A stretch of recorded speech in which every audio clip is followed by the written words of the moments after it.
Bismillahirrahmanirrahim. Assalamualaikum warahmatullahi wabarakatuh.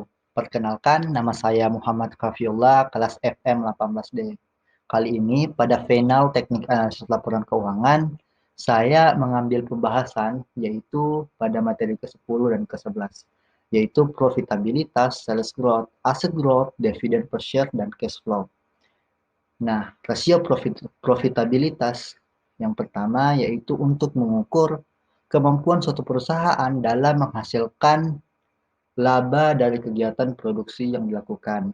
Nah, rasio profitabilitas ini kita mampu melihat apakah suatu perusahaan mampu menghasilkan laba dari waktu ke waktu dan bisa mendapatkan kompatibelnya dalam suatu perusahaan. Nah, adapun jenis rasio profitabilitas yang pertama ada yang namanya rasio margin laba kotor atau gross profit margin. Nah, gross profit margin ini untuk mengetahui berapa persen sih laba kotor yang dihasilkan dari setiap penjualan. Nah, rumusnya sangat mudah yaitu laba sebelum pajak dibagi dengan pendapatan usaha. Nah, selanjutnya ada yang namanya rasio margin laba bersih atau net profit margin. Nah, net profit margin ini sama saja dengan laba kotor, cuma kita membagi dengan laba bersihnya. Tentunya untuk mengetahui berapa persen sih laba bersih yang dihasilkan dari setiap penjualan. Nah, selanjutnya ada yang namanya return on investment atau hasil pengembalian investasi. Nah, hasil pengembalian investasi ini tentunya menunjukkan produktivitas dari seluruh dana perusahaan, baik modal peminjam maupun modal sendiri. Nah, tentunya return on investment ini sangat dibutuhkan bagi para investor maupun yang meminjamkan uang kepada perusahaan tersebut. Kenapa? Karena dapat menunjukkan hasil dari dana yang digunakan dari perusahaan. Nah, rumusnya yaitu laba bersih dibagi dengan total aktiva. Nah, selanjutnya ada yang namanya return on equity atau hasil pengembalian ekuitas. Nah, return on equity ini mengukur laba bersih sesudah pajak dengan modal sendiri, sehingga menggambarkan efisiensi penggunaan modal sendiri.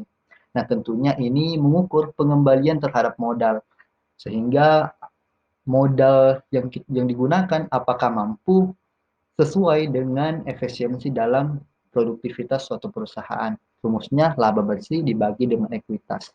Nah, selanjutnya pada materi ke-11 ada yang namanya pertumbuhan penjualan atau sales growth. Nah, sales growth ini melihat jumlah penjualan dari tahun ke tahun.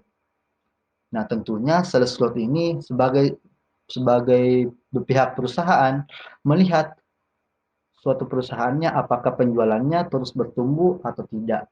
Nah, dengan sales growth ini juga dapat seorang manajer mampu mengevaluasi tentang apakah suatu perusahaannya bertumbuh dalam penjualannya bertumbuh atau tidak. Selanjutnya, aset growth sama saja dengan penjualan, tapi ini bagaimana kita melihat aset growth-nya atau aset pertumbuhannya.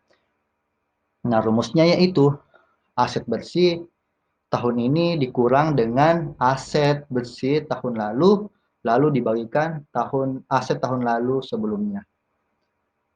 Nah, selanjutnya ada yang namanya rasio pembayaran dividen atau dividen payout ratio. Nah, dividen payout ratio ini mengukur laba bersih sesudah pajak dengan modal sendiri, sehingga menggambarkan efisiensi penggunaan modal sendiri dan mengukur pengembalian terhadap modal. Nah, selanjutnya ada yang namanya arus kas atau cash flow. Nah, cash flow ini tentunya sangat dibutuhkan atau sangat dilihat oleh para calon investor. Kenapa? Karena cash flow ini menggambarkan sesuatu kegiatan suatu perusahaan. Yang pertama ada yang namanya operasi, perinvestasian, dan keuangan atau peminjaman uangnya. Nah, yang pertama operasi. Operasi ini dihasilkan dari aktivitas operasi seperti penerimaan dari pelanggan, pembayaran ke supplier, pembayaran ke karyawan, pendapatan bunga. Yang jelas segala sesuatu operasi ini akan masuk di segi arus kas operasi. Nah, selanjutnya ada yang namanya investing atau investasi. Nah, arus kas ini dari segi investasi tentunya melihat pendanaan atau capital expenditure atau CAPEX. Nah, CAPEX ini merencanakan sesuatu pendanaan dari suatu perusahaan untuk mendapatkan aset yang akan datang. Nah, selanjutnya ada juga penjualan aset modal, seperti itu kegiatan dari investing dari arus kasnya suatu perusahaan. Selanjutnya ada yang namanya financing, yaitu pendanaan arus kas yang dihasilkan dari aktivitas pendanaan. Seperti contohnya ada yang pendanaan pinjaman, pembayaran dividen. Ini masuk di aktivitas pendanaan. Nah, untuk menghasilkan ketiga ini, maka dapatlah sebuah perubahan kas. Nah, perubahan kas ini total uang yang masuk atau keluar selama periode yang berlangsung. Nah, jikalau hasilnya positif berarti uang lebih banyak masuk ke perusahaan. Nah, jikalau hasilnya negatif berarti uang lebih banyak keluar dari perusahaan. Nah, tentunya arus kas ini juga sebagai patokan dari suatu investor untuk melihat apakah perusahaan ini layak diinvestasikan atau tidak, sehingga menggambarkan realnya suatu perusahaan. Mungkin itu saja yang dapat disampaikan. Kurang lebihnya mohon dimaafkan. Billahi fi sabil haq, fastabiqul khairat. Wassalamualaikum warahmatullahi wabarakatuh.